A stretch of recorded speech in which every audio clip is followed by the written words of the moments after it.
Hi, this is Abul Islam. Welcome to my podcast, Bridging Connections. Our conversations are about AEC Industry, the state of public infrastructure, and built environment. We'll talk about how academia and industry can be more aligned and engaged with the industry's business and innovation needs. What are the trends redefining this relationship? What can be learned from other industries? How do we respond to changes and disruptions due to constant onslaught of new technology and artificial intelligence? Climate change and urbanization.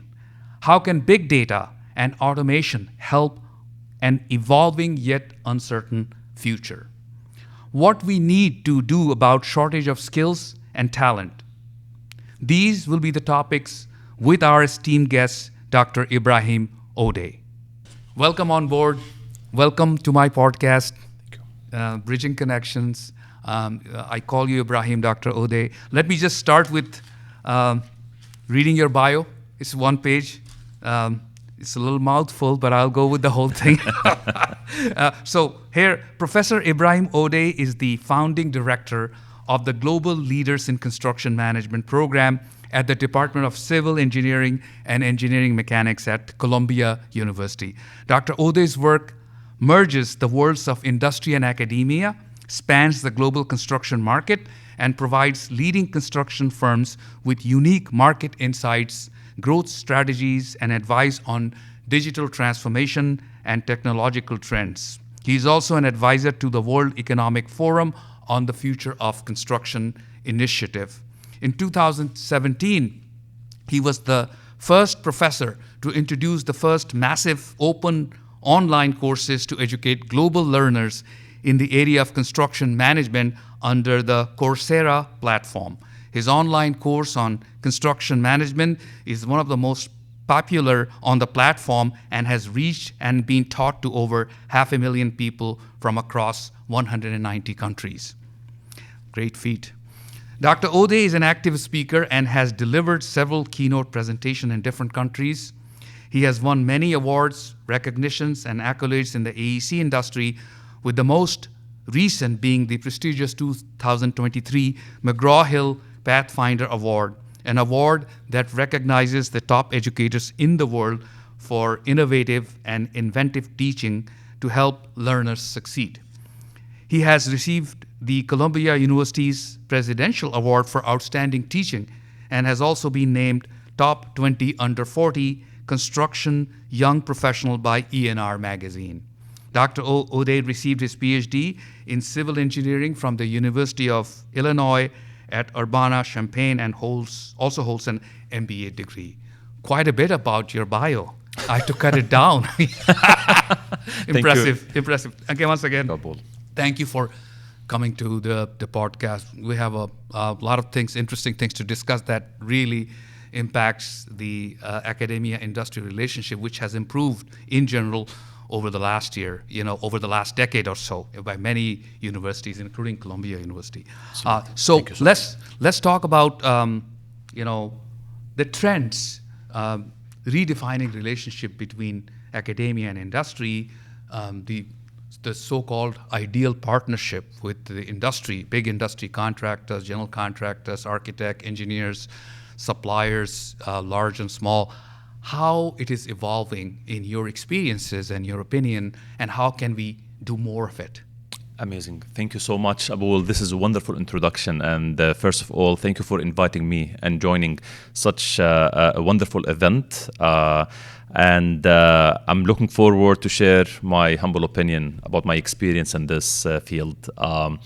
Let's jump into the specific point, which is something we keep talking about it for the last maybe decade right now, on what is the new relationship we have between industry and academia, and how to keep embracing on that and flourish it even more, and what's the drivers behind them. When it comes to the trends, I would easily, the top of my mind, always say technology and innovation. Technology and innovation is reshaping the way we do business. not just like in our industry, but in many industries around us. But the integration between all these industries together, it ignited the way we shift all the way the channel to academia and education. What we need to highlight to the rising leaders coming from all universities around the world to be them ready for these changes. So innovation is changing, and technology is changing in a way exponentially, that I always refer to the graph by the book Thanks for Being Late by Thomas Friedman. I believe he was mentioning how is the exponential change in technology versus the human adaptability not catching up with such changes. So we need to learn smarter in that aspect and govern even faster, which made it make me as one of the faculty from the Columbia University think what we need to do. This is one trend. Another trend we notice in our industry, we have 4 to 5 active generations in the industry.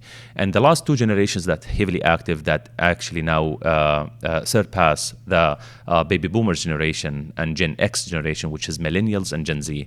They speak way different language. They have different characteristics. They born in and they raised up now within the school in an age of a lot of digital platforms around them, the digital content around them, the way they be interesting in specific topics. It's not connected to other topics from our industry as a whole. Let me elaborate a little bit further. From our industry, if you think about it, it is one of the biggest industries in the world, and we provide the biggest products that we build around the world. And the move of the product, it takes years.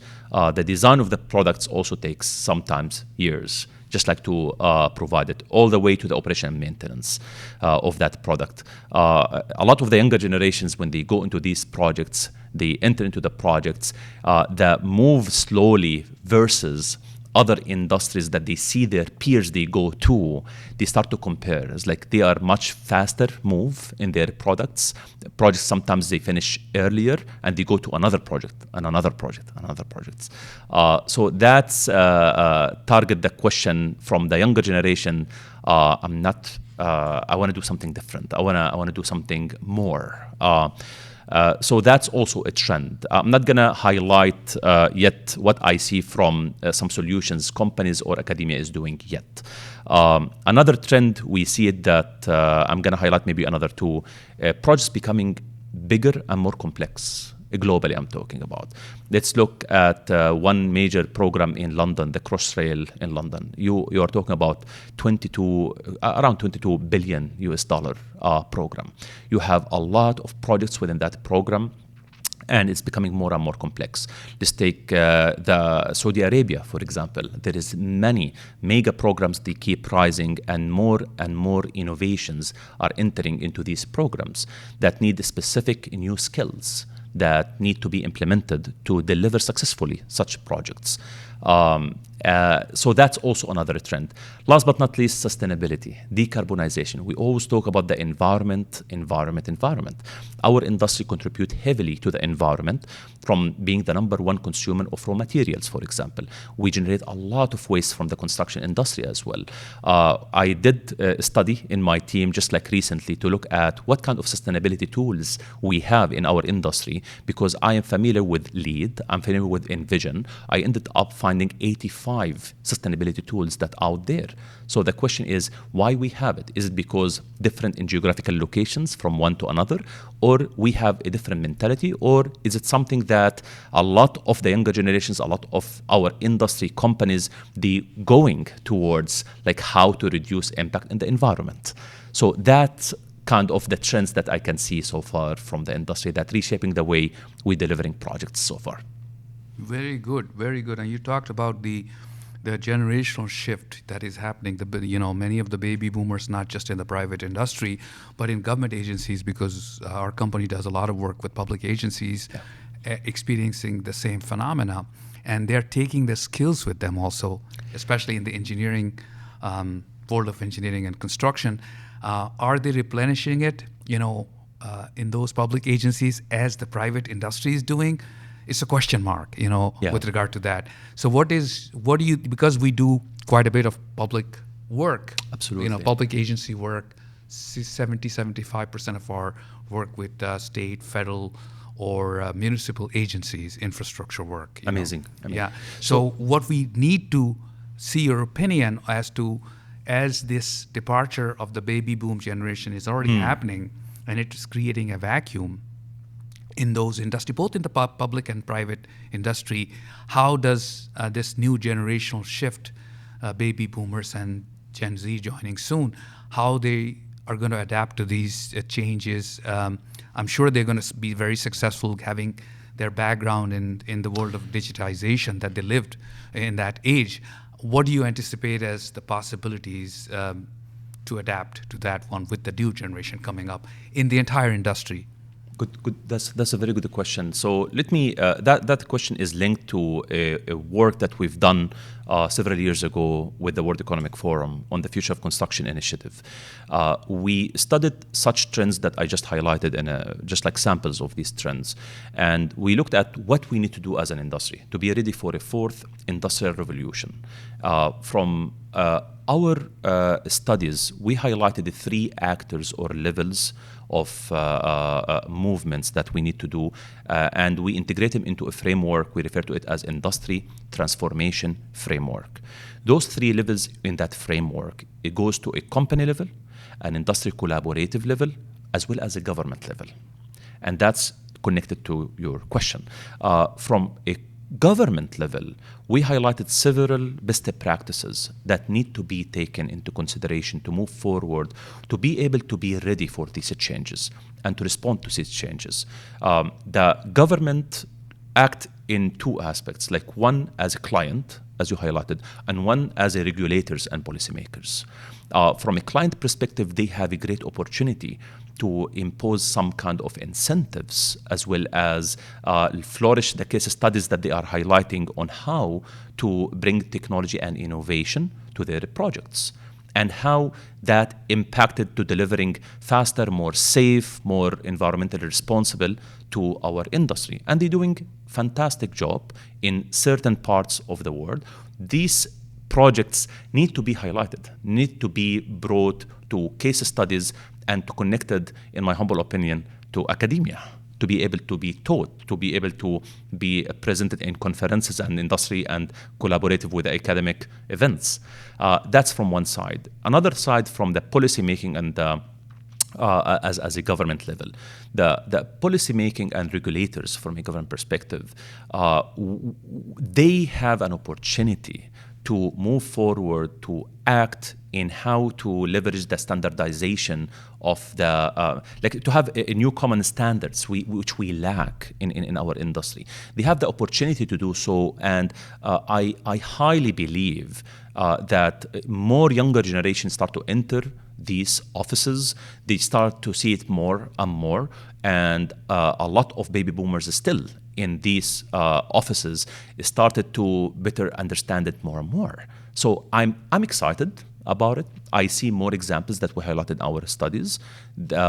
So this is one, and the other thing is, I don't want to be a little bit selfish to academia, but we do not invest that much in R&D to our industry.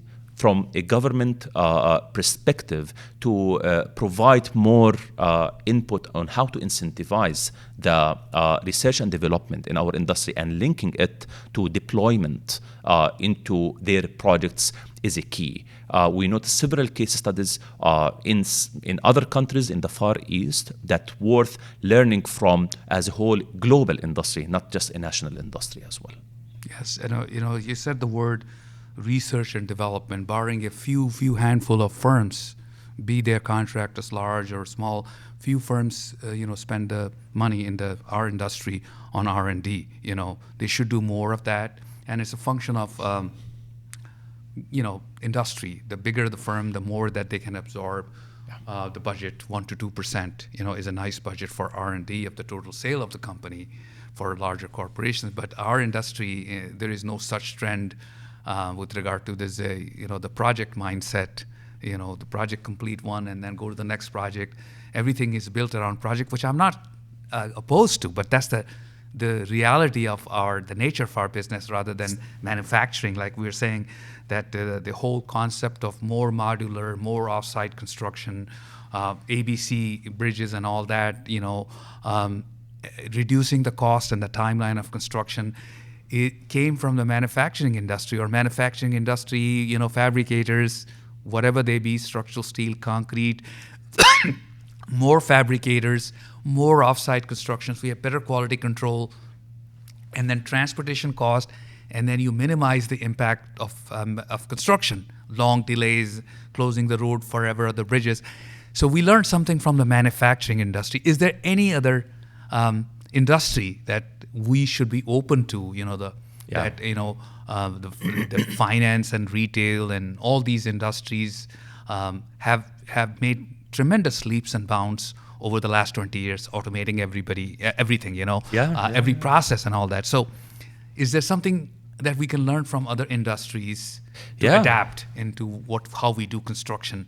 Absolutely. Yeah. Absolutely. This is a fantastic question. A few years ago, we've done also another study within my team on looking at 3 different industries, how to learn from them to move the best practices, or especially the lessons learned that will be linked to construction industry. We looked at the shipbuilding, we looked at automobile, and we looked at aviation. And the team spent around 9 months dig deeper into these 3 industries, from an industry as a whole, trends in the industry, as well as case studies. We generated around 33 lessons learned. From the 33 lessons learned, we found from what we refer to them as commonalities, around between 7 to 8 commonalities between the 3 industries that we can easily take to construction industry. One of them, the low-hanging fruit, as you just mentioned, modularization. I am big believer in modularization. If it got presented in the right way, within the right process to be implemented, because we see a couple of projects in the construction industry that succeed, were really successful, and other projects in modularization that failed. And when you look at the process, I believe it is the same, but how to implement it is the key. So modularization is one thing, and all type of or levels of modularization. There is certain levels, like there is in the literature we showed around 4 levels of prefab all the way to modularization, building the entire structure offsite and then move it, or just like components and like a Lego, just put it all the way. So this is one. The second thing is we notice that the area focusing on how they control wastes with lean processes that they have. This is something we can easily implement, and I am so happy to see many companies in the US and outside the US that they're implementing lean construction, and I cover it in my classes as well, that it's kind of a low-hanging fruit that we can leverage to reduce dramatically the wastes from our work and our projects. A third point is how they are investing in material, like more innovative materials. And when we think about innovative materials, we are not looking at those who could be disruptors. There is certain levels of changes in the materials. There is just like a slight change, but still it will add value. It could be a value from reducing the cost of the material, or make it like more safe, or more environmentally friendly, or it could be easier to process from a time perspective, so it's going to be reducing the time in certain tasks or assignments in the projects, all the way to make it disruptive materials and anything in between. So that's kind of a 3 points of what we learned from many others. Now, it's worth looking at also at the characteristics of the market. Our industry characteristics is very unique and has some challenges, or a lot of challenges. Yet we are very low in profitability margins in our industry comparing to all the others. And most of the companies in the S&P 500 way overpass the construction industries and our company. I'll say 10% theoretical profit of any job, which vanishes to 5 and then goes down. Here you go. Exactly. So this is exactly a very good point, Abul. And not only that, when you look at other characteristics that worth mentioning is fragmentation in our industry. Absolutely. We have very low barrier to entry into the market. And the interesting part, when we looked at how many engineering construction companies we have in the US, we noticed that we have more than 800,000 companies, and only, I believe, like 2% of those have 100 workers and above, and all the others, 80% have 10 workers and less. So speaking about fragmentation, the thing worries me a little bit, how to link now this to innovation and technology from other industries and our industry. We notice connecting this to the first point on today's discussion, me and you, is innovation and technology pushed to a lot of move of entrepreneurship and startups coming to our industry, and more VCs and funds investing in these technologies and startups, which is fantastic. But yet, there is a lot of startups keep rising in a way similar to the fragmentation nature of the industry. So there is tons of them, but we can do a better job how to cluster them, how to put them in a very common, unique platforms that be able to identify which startups will add the most value to which assignment or which stage in the process of delivering assets. Beautiful. That leads me to our second topic of discussion. You already mentioned about the waste that is generated because of construction material. And it ties to the climate change, the net zero year 2050, that every state, everybody is scrambling to achieve, the carbon credits, the decarbonization. It is all real. It's all part of it's a global question. It's no longer a U.S. Yes. or Canadian or North American or this or that geography's question. It's a question worldwide. How can the construction industry really take the initiative to reduce the carbon footprint that it generates through its activities in material procurement and waste and distance that is hauled from site one to the construction site. What do you think that what the construction industry is poised to do in the next couple of years with regard to reducing that the carbon footprint, which will go very well, which have to go well with regard to the net zero 2050. We have had previous guests before you in my program. Many of them talked about, they were real experts with regard to what is going on with regard to climate change, decarbonization, electrification, all that talk. But here I'm asking you about what the industry is doing to make it happen across the world or in the United States. Specific instances where it'll make a big impact on reducing the carbon footprint. Very, very, very, very good question. And what they do as a whole industry, let me share some observations based on several trips I made before the pandemic, even all the way to after the pandemic. Just recently in January, I came also with my team to Saudi Arabia. I visited the country there. We were invited by wonderful US and local companies to visit their projects there. We visited maybe several sites, let's put it this way. In every single site we went to, they highlighted a lot of the importance of sustainability practices that they have and they are taking on site.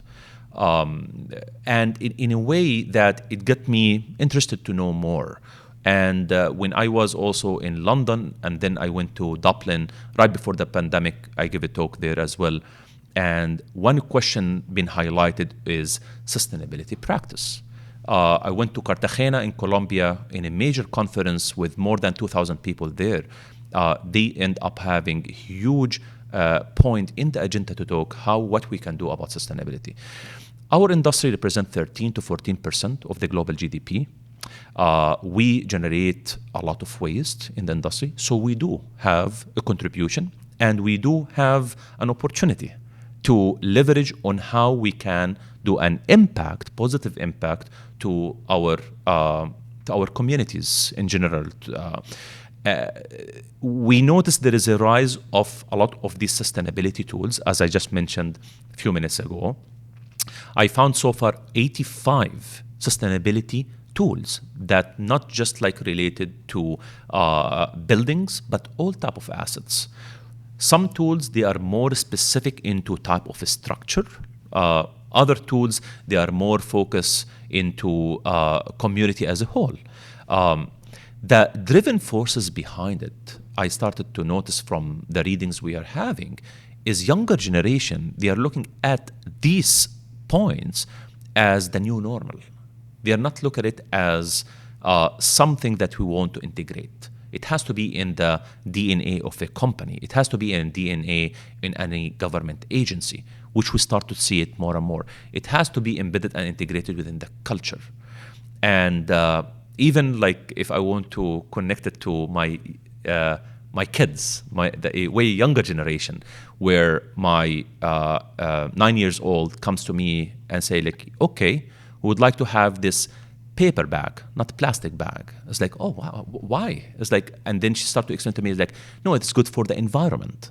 It's like, oh, fantastic. So it is not just a construction industry a problem, but I highly believe we have a great opportunity because we contribute a lot of waste and to the negativity for the environment. But we have to lead it in a way or another. So what else we can do?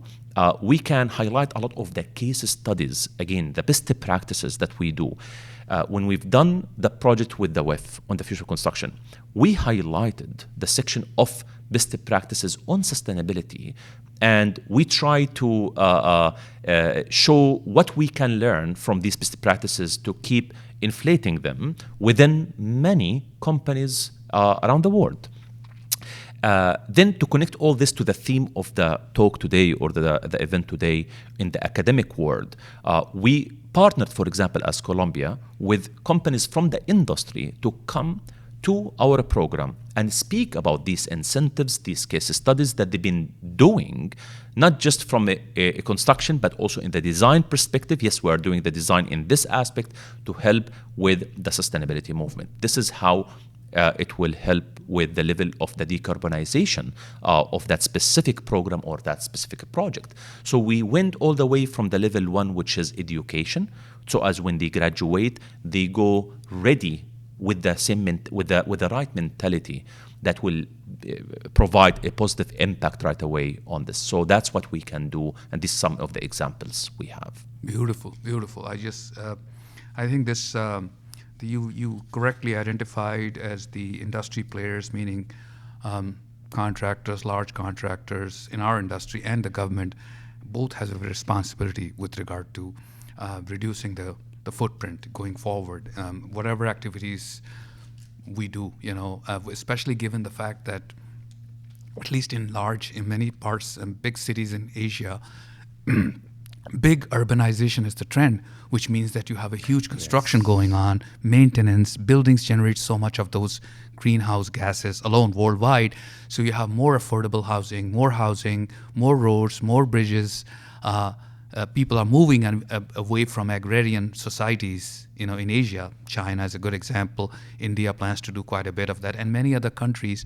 So this urbanization will further maybe exacerbate the greenhouse gas effect until they follow, like you mentioned about Saudi Arabia. Many of these countries are themselves voluntarily taking a lot of preemptive action to reduce carbon footprint. So something to learn from them. I mean, we are urbanizing, but not at the rate as some of the Asian large countries are doing. So the industry does have something to learn from those urbanization, especially the countries that are going by reducing. Their effort is to reduce the carbon footprint as they develop, their cities. Yes, I would agree. Yes. So the next topic is and it's a very important topic. You've got so much knowledge, not just from your university, Columbia. Much of your career, you travel around the world or go to all these seminars for years that I've known you. You know, it's just now the talk is about the curriculum, changing the curriculum of the 4 and 5 or 5.5 year programs that we have in engineering school, not just civil engineering, all the other major disciplines that the industry is looking for these graduates. There is a major reevaluation of the coursework that we have been teaching in the 4-year programs across from the United States, all the states, all the colleges, many great schools there. That how do we impart a more practical approach to the new generation, especially the talked about millennials and the baby Gen Z that is coming up. How do we make it more exciting, interdisciplinary, more aware of the social sciences, integrated into their course, biological technologies into engineering, and all of the soft skills that employers desperately need, with regard to initiative, communication, that they ignore sometimes, that people have a 4-year degree or just a AS degree, but they're initiative driven, they have high energy, they want to get things done. How do we make these things happen in 4-year colleges across the United States, knowing from your experience at Columbia? How do we change that, Good question, very good question. So when I look at academia, I look at it from 3 levels. From an undergraduate, from a master level, and a PhD level. Let's go from up to down. From a PhD level, this, I highly believe, there is a huge potential for a lot of collaboration, especially in the R&D. With all the wonderful changes, I always look at never waste a good crisis. There is a lot of challenges, trends that happen in the industry that we can leverage in the R&D and the investments towards academic institutions from not just any organization, but from the main players, from the contractors, from the engineering firms, or it could be, which the best for me, collaboratively between several companies at the same time. They come along and sponsor and support specific R&D and the deployment towards their projects. Let's skip the second level of a master level and go to the undergraduate level. The undergraduate level, I still believe need to go through fundamental learning programs that it has to have several theoretical components in it before to reach to the level of the practicality. It has to integrate practicality in it. But the theoretical aspect, they have to understand the background, the foundation of the science, the foundation of the topic, of the subject. So as when they start to deal, let's say, with as simple as a software of how to build a schedule, they have to understand then where they're coming from. This is a key from my humble opinion. It need to change. It need to be, as a company, to be agile, and the level of agility for a company to go up with all the changes happening around us. I believe the programs have to have some type of agility. This kind of agility kind of having some room for innovation on the curriculum, some room of innovation of what kind of projects that we can give our students to work on to innovate, to be able to catch up on these trends and to understand how is the impact of these trends in the content that we are teaching them, and when they graduate, they will not be surprised about this we did not learn. The third or that second tier level is the master level. The master level, I believe we have a great opportunity on that to also change it in a way to make it much more focused on practicality. So the level of practicality of the master of science, or even I can't speak about MBA, I can speak about my program in construction management. we are adding a lot of changes in it by having adjunctive professors coming from the industry to be our colleagues to deliver this kind of materials, which eventually what we've done integrated also with several undergraduate classes, which is the 4-year and the 4.5-year degrees. So the element of practicality is a key, Abul, here. This is what I highly believe. I can share other practices, but can we change it from 4 years to something, let's say, less or more? I would say it depends on the discipline. But the key before changing it, there has to be more strong relationship between the industry community and the academic community to deliver the program together to the younger generation and to the students. Yeah, the existing way the industry is very expertise driven, expert this, expert that's what we market also, environmental guys, structural guys, electrical, high voltage, electrical, building, low voltage, all the stuff that we do. Those sometimes make a siloed approach with regard to a young engineer who, coming from any one of them, what is the likelihood that he will develop an interest or work experience that will make him switch disciplines, within the organization. Industry is not doing it at all. Industry is trending towards more box and silos approach with regard to what the existing order has been, expertise-driven engineering or construction field. How can the universities, help the process in educating the private industry and businesses, or help them, mentor them to change that? Because the young graduates of today has a much more capacity to learn faster, being a product of the computer age, than the previous generation who went to school 20, 30, 40 years ago to earn their 4-year degree. So we feel in the company that there is a need for providing encouragement to, even at the general level, people, we don't expect people to be expertise after. We can't expect somebody who's got 15, 20 years in a certain area a new guy will be able to adapt it right away. Yeah. But over a period of time, this younger cohort, from the millennials, will be getting things faster and better, given the AI, artificial intelligence age that we live in.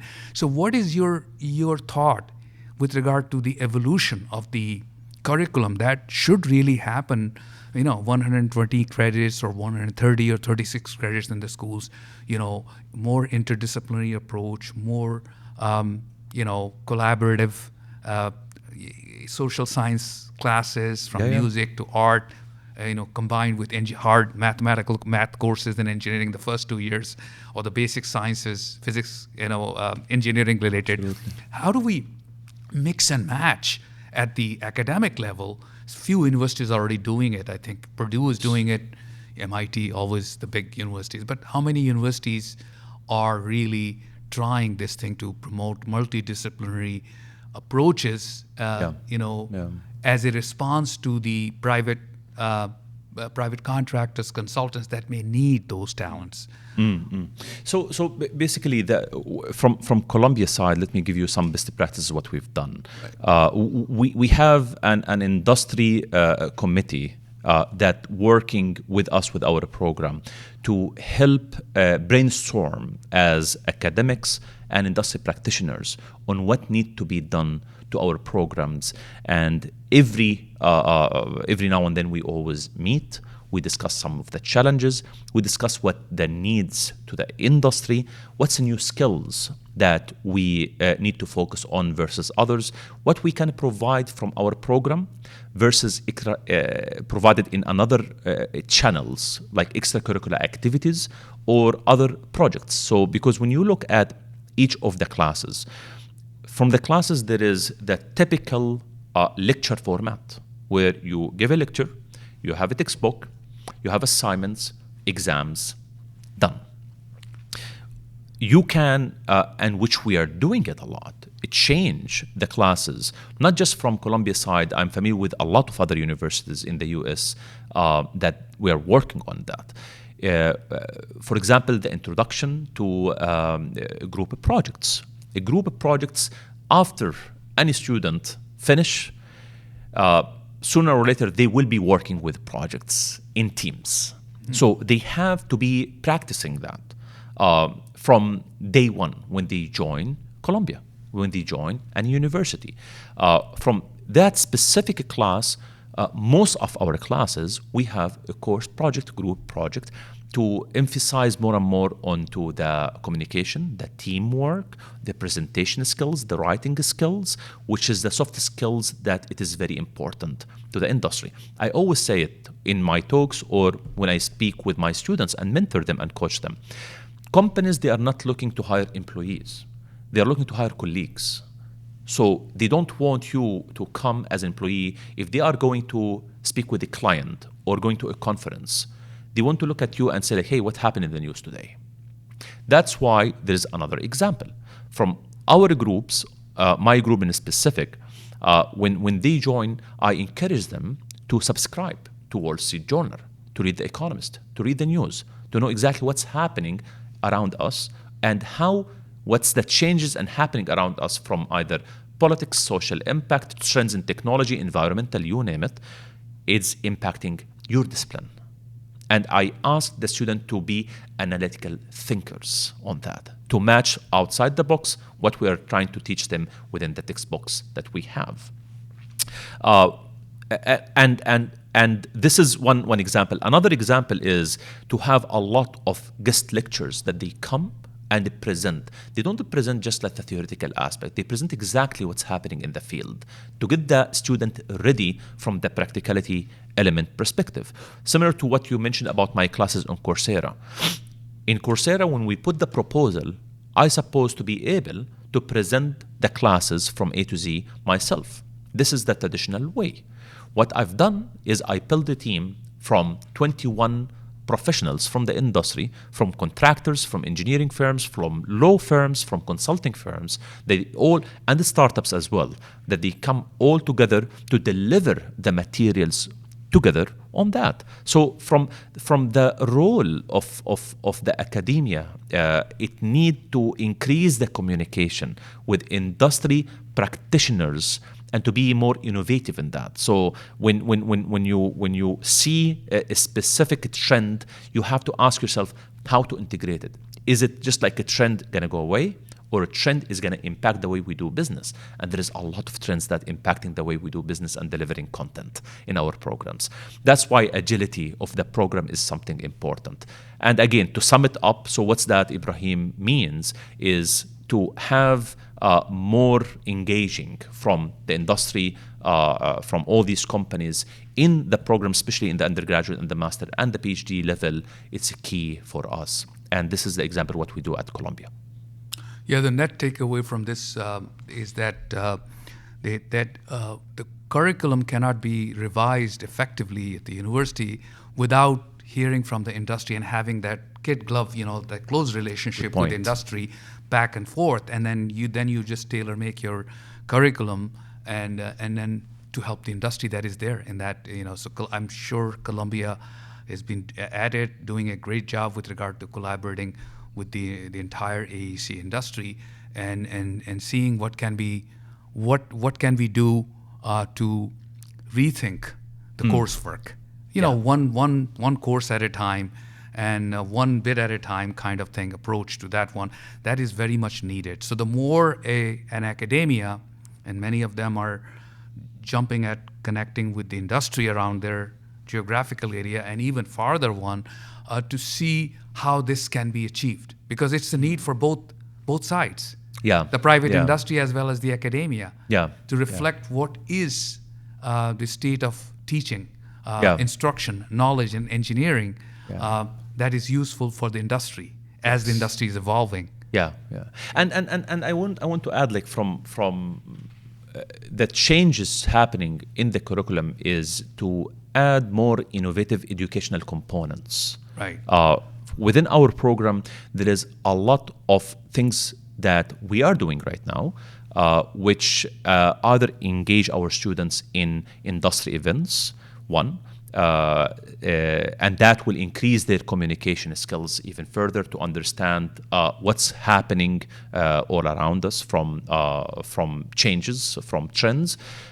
Also, another key part, additional components, we have specific groups like the AECE chapters, CII, CMAA, several industry organizations that they have chapters within our programs to keep linking these changes and to educate the changes that happening and embedded within our curriculum. So the curriculum is not just or the entire program of the 4 years is not just like the classes.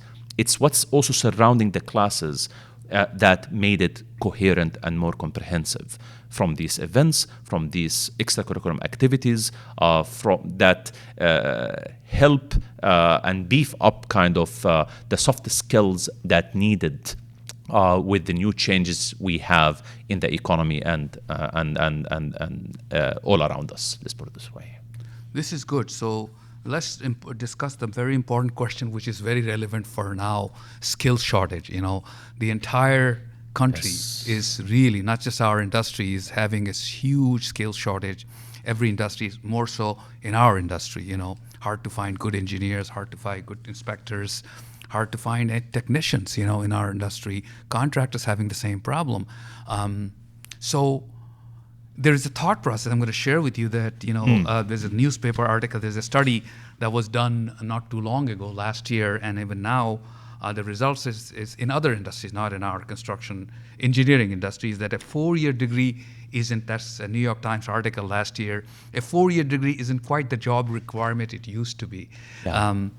So the research suggests from big companies such as Google and Bank of America that many of the people that have done, hardworking, smart people that they tapped from high school to community colleges and then entered at a very low end of the ladder of the organization, if they're hardworking and have all the soft skills, they quickly go up and eventually become the managers, assistant managers, and eventually leaders of the organization.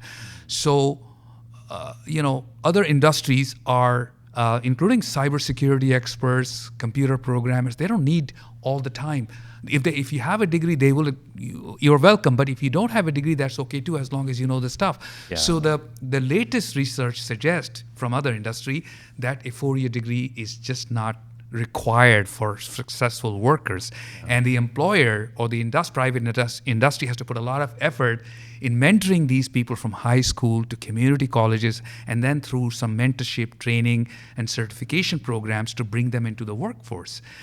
What can the academia, such as Columbia University, which I'm sure that you would also support the general cause, or the workforce crisis that industry is now experiencing, can help to achieve some of the thing at the high school level or at the community college level, and connect them with the employers that desperately need people that are reliable, quickly learn a skill, and be productive. You know?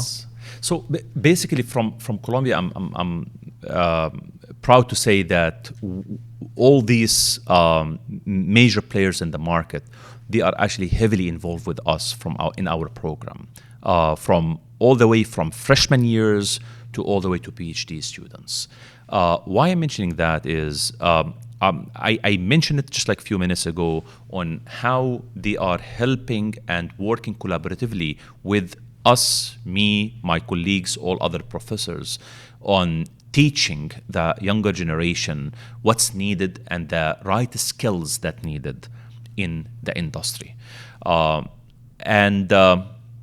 From speaking of the example you just gave from Google, last September, for example, what we've done is we entered into a partnership with Google.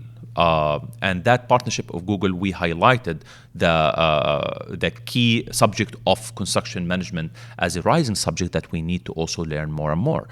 I would agree with you that you need to look at what you know. It's not just like the degree, because you end up hiring from a CV perspective, and then after they join the team, it's like, okay, how you're going to implement it is something totally different. How you're going to keep learning in the field is also a key. That's why when I put the Coursera classes in 2016, we started in 2017, I made sure that there are many individuals from the industry to come and delivering the material, because they are also much way aware what's happening in the field, much more than other professors that they are in the academic institutions. So what happened is the success in the classes that reach to the level to have closer to 1,000 new learners coming every week to this is when we generate like what's the key from these learners is bridging between theory and the practice. It's like there is a lot of practicality and there is the ease of the information. So while I'm in the field, I can just like watch it and try to understand what's happening, what's kind of a new skills that I need, or kind of a new information or basic informations that I need to understand when I'm in the field. So what Google happened is they identify our classes to integrate it with their classes on project management. And now it's open there. And our number of learners, I have to admit, it jumped more than 1,800 to 2,000 and more per week that joining. But we noticed that there is focusing more on the skills. So from Columbia side, that's what we do. We're trying to see, even after you graduate, what can we contribute to all these practitioners that they are in the field. Maybe they cannot come to campus. Maybe they cannot afford coming to Columbia. That's a big thing, afford. That's a exactly. big thing with a 4-year degree and all that. To open right. the knowledge with the same level of what we are teaching to almost everyone around the world, as you been informed. Like we happily and been honored and had pleasure to hear that we impacted more than 190 countries. I get some comments from learners from small villages in the middle of, I don't know, of nowhere, because they have the access to technology, to a computer, they manage to have access to the knowledge. They reach out sometimes like, no, we cannot afford even that small portion of money that you are providing. So like, no problem. Let's try to go and open a financial support to those who cannot afford that small kind of investments in the Coursera platforms. And we open it for everyone. And it is easy and to use and easily to follow. So from our end, and my Ibrahim, how I think about it is I totally agree. Continuous learning and continuous education is a key. I've been involved myself with many companies to better, like for them to help them to establish corporate universities for their employees, because like we cannot catch up on all these things. There's some skills that we need to learn without going to the university. Can we work together? Because you know the right approach how to deliver the material. Some professionals, we manage to collaborate with them successfully. Others, they are doers. They know how to implement it on the side. If you tell them like how to present it to the learners, sometimes they have some challenges. So that's the role from us. It's like, okay, we have good number of experience how to deliver the material to the learners here. So I highly believe this will keep going up and to be customized even more. The customization in education, especially after the undergraduate, sometimes even after the master level. It's like I finished, I know the materials, and now I don't want to go back to academia, but I want to learn a specific skill, especially when it comes to softwares that keep rising. We cannot educate or teach in the curriculum specific softwares. We have to educate from the foundation that the softwares got built on, because after a while the softwares will keep either upgrading or other new softwares will keep coming. If the student or the learner will not understand the fundamentals, they will not understand what's these new softwares that coming in these foundations, why they are coming, and how to understand it. So that's why I highly believe still there's things not to be changed, but it has to be tweaked, especially after the graduation, on what is the new skills that keep coming and how to integrate it within the program. As I said, from the extracurriculum activities, from all these programs, additional programs within the curriculum, within the core, within the backbone, the foundation, all the way, what can we contribute One example is the Coursera. Other examples of the integration of our classes with corporate university classes that I'm being part of for the last 8 to 9 years at the moment. You've done a phenomenal job with the Coursera work that, and then this brings us, I know about that, your coursework and designing those things for people that cannot afford, not just only in the United States, but across the whole world, and this based on that talent, natural talent grows across the whole world, anywhere, Yes. It's just a question of finding that individual, even if he doesn't have the financial means to usher that talent, to make it better, for the industry, and for him, the individual, to find a entry-level job, even with training and certification and coursework online, and then move quickly up the ladder, whichever company he works, whether it's in India, China, United States. So the online courses has a tremendous promise to achieve what I just said, that those that cannot afford, even the community colleges, the fee structure. I mean, the U.S. 4-year degree program is, people take a lot of loan and they have to pay it for the rest of their lives, all that.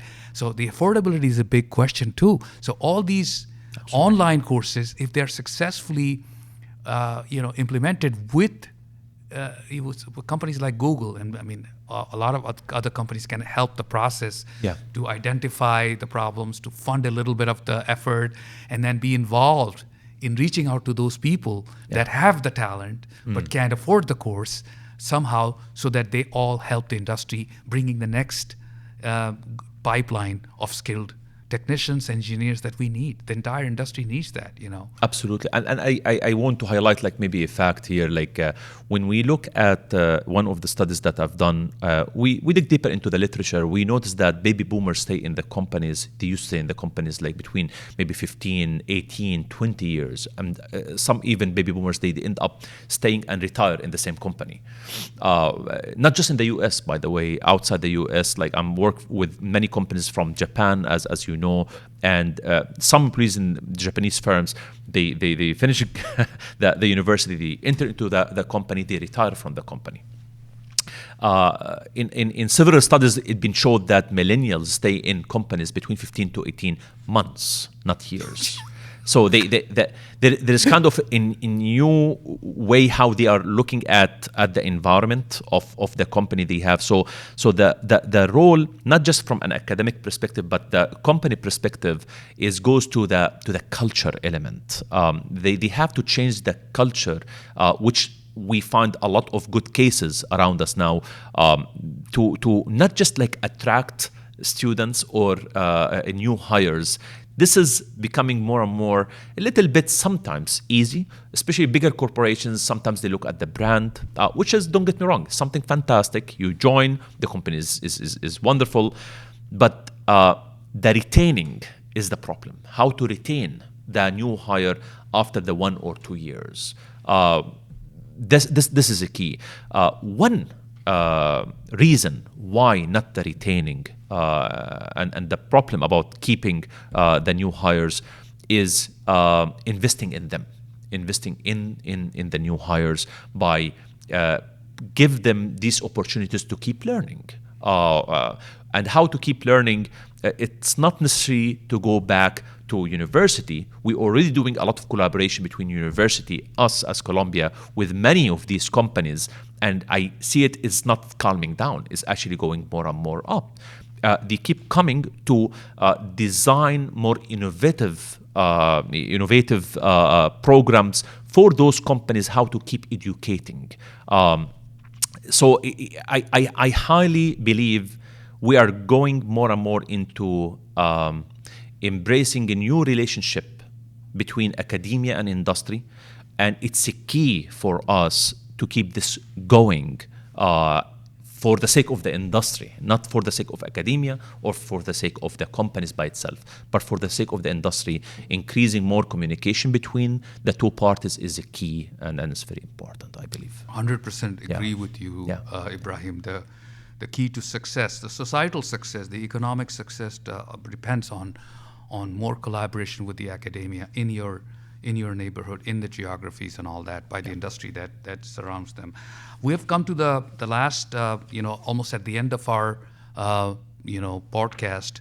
So I like to, knowing you as a very highly energetic, over the years, professor, traveling the world almost so many times and bringing all those knowledge from all over the place, and then benefiting your university and the industry. Got a lot of energy, give you a lot of kudos for keeping it. But you take a minute or two as to what you envision, for your university and especially the New York City metropolitan market and your role. What do you envision in the next few years based on what you're bringing to your university with regard to knowledge from everywhere, including the United States and around the world, of practices, best practices, and so on and so forth, through your association? You mentioned Japan, Korea. You are all the time traveling. So tell us, how do you feel about the next few years with regard to continuing the trend of this bringing knowledge from everywhere, including for everybody's use? One word comes to mind, which you highlighted, and we discussed it even before the podcast, is the intersection between the industries, which will lead me to the multidisciplinary approach of education. That's something I highly believe in it.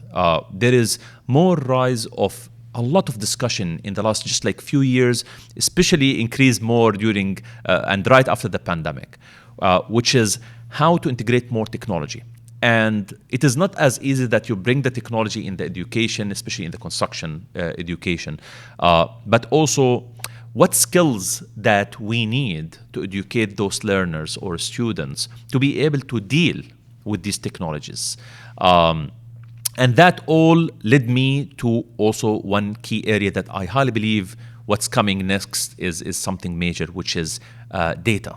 Like the rise of big data that we have, as you said, we were fortunate to be traveling every year to a different country around the world to collect more information. This is actually my program. This is a critical component in my program to be able to collect more and more data globally. And the data in hand, how to leverage on it is a key, which we led all the way to introduction in our program, in the construction management program, several classes about how to use data in construction and how to visualize it, and after visualization, how to use it, how to leverage on it. Let me give an example on something that we just talked about it for the last couple of weeks. ChatGPT. ChatGPT, right? Everybody's talking about that. Everyone's talking about it, and I have a specific project this semester that to build a case study, and that specific case study, without going in the details, need to shift to another case. So in a total of 5 case studies, and I have 4 students in my team, that specific project. And the case study, it takes around 3 to 4 weeks to be finished. Mm-hmm. The second case study, it might take a little bit less than 2 days less.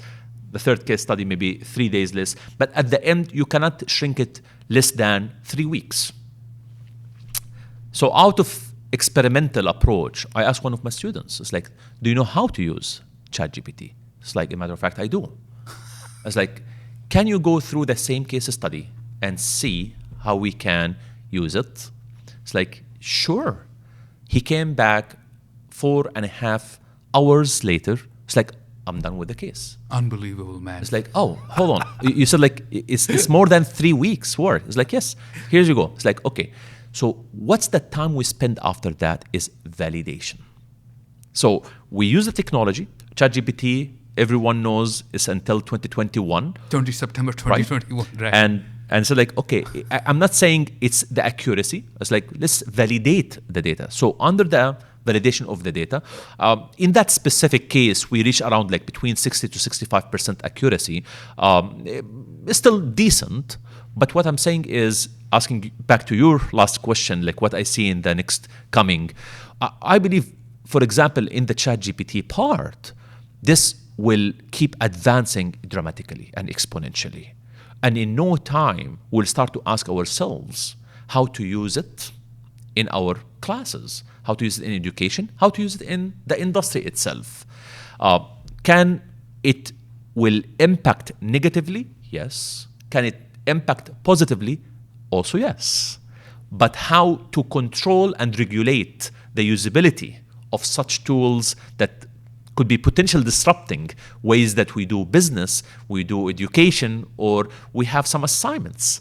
That will be the next key question that I'm excited to discuss further in the coming years. Ibrahim, Dr. Ibrahim Odeh, thank you. And it's a fascinating and exciting conversation with you. Thank you for coming in my podcast. This is enlightening big time. Thank you again. Abul, thank you so much for inviting me. It was a wonderful discussion. I can't wait for the coming ones. Absolutely. Thank you again. Now, for our followers, if you like please subscribe this podcast with Dr. Ibrahim Odeh. If you like, that will be good. If you like to make a comment, that will be good too. Until next time, have a good one.